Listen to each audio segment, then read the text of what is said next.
Hi guys, good morning. This is Dan. Welcome to Engelgeist. For those of you that are new, welcome. For those of you that are returning, welcome back. For those of you that support me over on Patreon, thank you so very much for your subscriptions.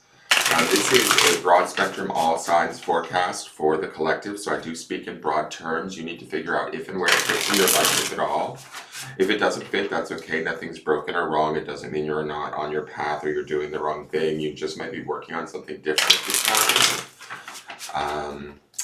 For those of you that are new, please check out the drop-down menu underneath any of my interview videos. And there's some housekeeping rules, just things I want you to think about when utilizing the channel. What decks I'm using currently in the reading. How to follow me on social media, either at my Instagram or my Facebook business page. If you're interested in a private reading, you would need to message me at either of those places.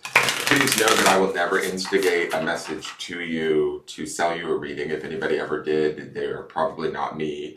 You would need to message me at those places and start that conversation if you were interested. Private readings are available. Also, there's easy ways to support the channel by hitting the thumbs up button, subscribing to the channel, and hitting the notification bell as we put up daily content. Sharing the video out and leaving me a question or comment, all of those things greatly help the channel. You could subscribe to my Patreon if you want to see the videos a day early. And then what else do you need to know? I will be referring back to the Sunday underpinning energy. If you hear me talking about cards that you don't see in this reading, I'm usually referring back to that reading, which populates in the lower left-hand corner at the end of this reading, so you can check that out. I did say that this is for Friday the 2nd, right? And it's not necessarily solely set for that date. If you're seeing this video on a different day, but it makes sense to your situation, by all means utilize it. I do believe the readings can be timeless and find us when we need them rather than when they were created for. If you find yourself rewatching a video from a previous date and it fits your situation that I filmed, years ago, but it makes sense, by all means utilize it. Readings can be timeless. You can rewatch my readings and gain further insight. So let's see what the cards want us to know.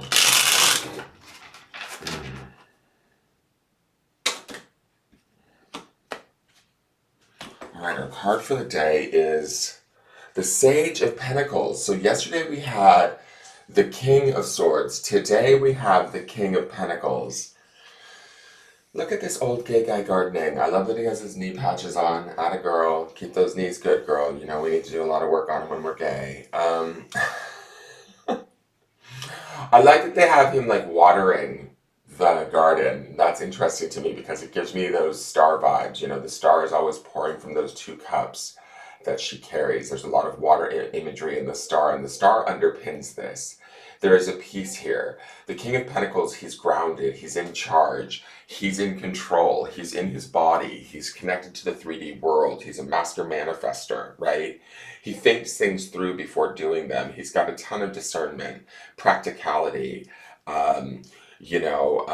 He's a smart, wise man, a kind man, right? And I say these things because I want you to find these elements within yourself as I'm describing it. He's protected behind his fence and he's growing something. He's putting his attention, his love, his experience, his wisdom into whatever it is that he wants to manifest or grow in his life. And he's doing it from a kind, gentle, grounded way. He's at one with his environment. He's in control, right? And I think some of that comes from the King of Swords that we saw yesterday, that Judge card. Also, we have the star underpinning this from Sunday's reading. So for me, this is about, maybe connecting to our world in such a way and beginning to nurture our creations, our desires, our goals in such a way that is healing to us, that brings us a sense of centeredness, a sense of groundedness. I get this real sense that there's a distinct amount of attention being put on whatever we're focusing on today, and that attention is well utilized, right? When the King of Pentacles puts his attention on something, he does so from a place of manifestation and compassion, of giving, of generosity. Even if that giving is just solely to ourselves at this time, because the star could be about our own internal giving or healing and giving to ourselves. A light that shines within us, allowing that light to be the impetus for whatever it is that we now want to go about manifesting, growing, and creating for ourselves. We've built this sort of kingdom, let's say, or this garden, and now it's time for us to nurture it. The one thing I love about this particular King of Pentacles, the fact that he is gardening gives me, although he's the king, right, which would be masculine, the fact that he's pouring water and doing this attentive sort of gardening gives me a sort of a nurturing vibe to him that you don't necessarily always see in traditional King of Pentacles cards. So it brings like this aspect of the feminine in while we're working from our masculine, say, intelligence, action. The King of Pentacles or Sage of Pentacles isn't necessarily going to move super quickly. He's going to take it step by step, but every step he takes is the right step, right? He's thought it through. He's put his attention on it. He's really given it the love. He's shown up with his knee pads, you know? He's giving himself a little extra cushion if he needs to get the job done, right? And he will get the job done. He's dedicated. The Pentacle suit is a suit of dedication, of commitment, of practicality, right? So we should be pouring our attention to things, and he's also positioned towards the future, pouring our attention into things that we want to create in our future, things of beauty, things of harmony, things that bring us healing and peace. That's the star's influence underpinning this. Let's look at the modern Nirvana oracle. Oh, damn, okay. Liberation. I love the mixture of the colors of the blue and the orange. It gives me this feeling of twin flame, because in flame, you know, you see the two colors of blue and orange, and they're complementary colors to one another. Um, and it also reminds me of yesterday's Kintsugi card, where even though she was missing an arm, she still had one cup in her arm. And this, maybe I'm being a little crazy here, but this jug is making me think of the jugs that the star carries. It's like bringing those jugs full of the healing waters forward and allowing that healing water to liberate us, to bring us into our own divine feminine, twin flame, masculine, feminine balance. And they feed off of one another, right? From this vase grows this beautiful like bird of paradise, which almost looks like a flame to me in a weird way. So, and the whole thing about kind of twin flames is not only is it about finding your other counterpart, right? A lot of people obsess and focus on that. But what I've learned, and I didn't even believe in twin flames for the longest time, was that um, it's about finding that internal balance of masculine and feminine within ourselves first and foremost. That preps us for the arrival of the actual outer counterpart or 3D counterpart, right? The person in the other body that's supposed to be our complementary piece. That could be even a soulmate thing too. So maybe there's a balancing that's taking place within us that's bringing us this peace and this groundedness to nurture those things that we want to create, manifest, or build in our lives in a practical manner. And that's bringing us peace, freedom, and maybe even, dare I say, harmony into our life. So let me read you Liberation's story. I also like that Kintsugi was about like broken pieces of art or pottery. That's usually how it works around there. But this piece of pottery is whole again, and it even has like the gold pieces in it. If you look, the gold lines in it, like it might have had a little bit of Kintsugi action taking place with it. Let me find Liberation really quick. I'm kind of digging this deck. It's very interesting. It's very, I don't know, internal designer. All right, Liberation. But that's okay with the king here, because the King of Pentacles would be all about, you know, making his internal, not internal world, but his physical 3D world more beautiful, right? All right, so by liberation of the self through love, we will develop love, Guantanamo Buddha. Before we can achieve liberation, we must look at what is currently keeping us from our ultimate freedom. What layers of expectation are we confined to? If you had complete liberation right now, would that even be something that you would be willing to accept? We often seek comfort and familiarity in order to avoid the discomfort of change. This card is a gentle nudge to take a step into the unknown, away from what feels comfortable, and pivot from your usual choices so that you can get closer to freedom.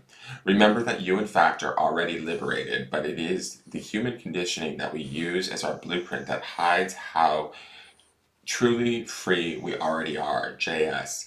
The mantra is, it is my right to be liberated from that which limits my mind. I believe in my inherent freedom and leave all limitations behind. Very interesting. I also get this distinct impression just with this king kind of gardening and paying attention to maybe the smaller details or the smaller steps of what it takes to grow into bigger things, that also helps to liberate us into bigger, better, you know, growth, harmony, balance within ourselves. I don't know, I'm stuck on this blue-orange combination of thinking of like a flame being built, a fire being built. Speaking of which, I don't know if I have any Netflix watchers out there, but if you haven't watched Siren Island of Fire, it's a Korean game show with a bunch of women competing in survivalist stuff. Check it out. I watched 5 episodes of it last night, and maybe that's why I'm obsessed with fire right now, because they had a lot of fire building stuff going on in one episode. But to me, I feel like we are liberating ourselves through maybe passion projects, through attention to what it is we want to create, and then giving it the love, the nature, the nurturing, the growth, the nurturing that it needs. Right. Let's look at the clarifiers. We have the Seven of Pentacles, another card of gardening. Let's just be honest. It's also a card of pause, right? It's a card of, is now the right time to harvest? Have I done all of it's a card of reflection too, which pairs nicely with not only the King of Pentacles, but also the Star's energy. Looking at where we're at, how far we've come, the work we've put in, what we've created thus far, and then maybe reassessing a little bit and maybe shifting into a direction that we need to, that liberates us towards a new outcome or a new manifestation, or more fully realized manifestation. Right? Maybe we didn't understand exactly what we were building. Jesus, hello, Pentacles energy. What is the moon in tonight? Is it in an earth sign, for Christ's sakes? What is today? Oh, we're in June now. Let's see. It is in it's in Scorpio. Okay, well that's okay. That's balanced because it's water and earth. Ten of Pentacles is about the great dream, right? It's about having everything that we want materially so that we can take care of ourselves and others.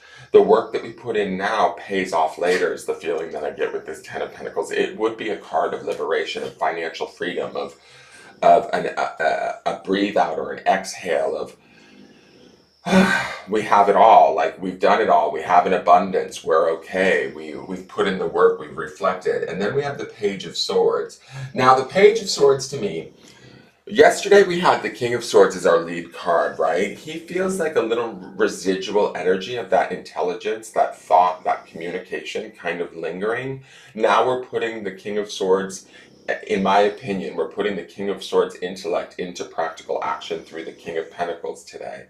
The Page of Swords also is a little bit of a spy, a little suspicious, a little bit of, I need a little more information. Sometimes the private investigator of the group, like, hey, I don't feel like I have all of the answers yet, so maybe I might need to do a little more homework. He can sometimes have that vibe to it.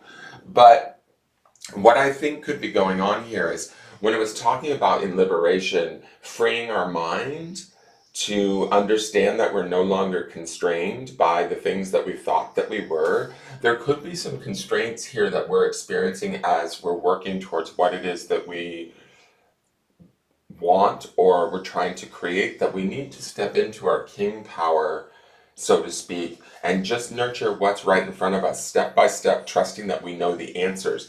And doing maybe the investigative work, or finding those small missing pieces that we might feel that we need answers to, so that we can release this Ten of Pentacles into our space, our life, or this, at least the feeling or the energy of this Ten of Pentacles, which is an energy of abundance, of having everything that we need at our fingertips so that we can take care of ourselves and those that we care about.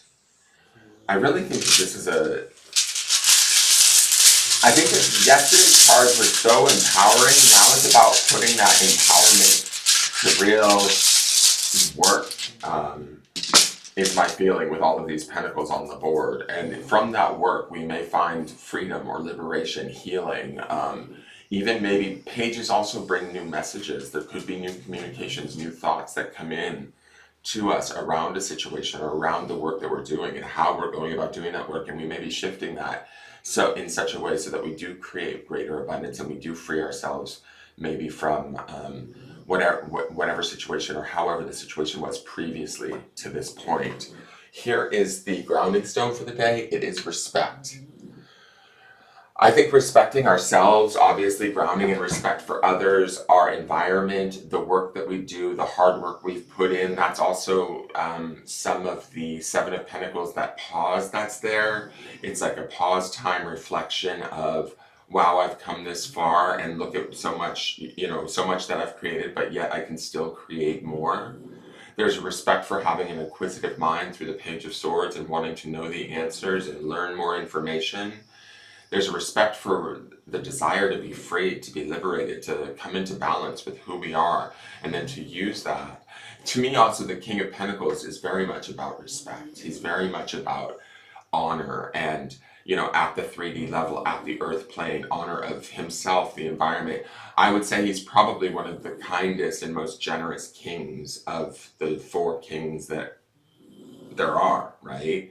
He's the one that would be most apt to generate a space of respect. So self-respect first comes first, obviously, and then we can respect others truly. So keep that in mind today as you move through the day. That is your reading. I hope you enjoyed it. Please leave me a question or comment on the video. Let me know if these cards and decks, what you think of them since we've just switched over. Let me know if these videos are making sense to you. Hit the thumbs up button, subscribe to the channel, and hit the notification bell if you're new, and share the video out, and have a wonderful day. I'll see you all tomorrow. Take care. Bye-bye.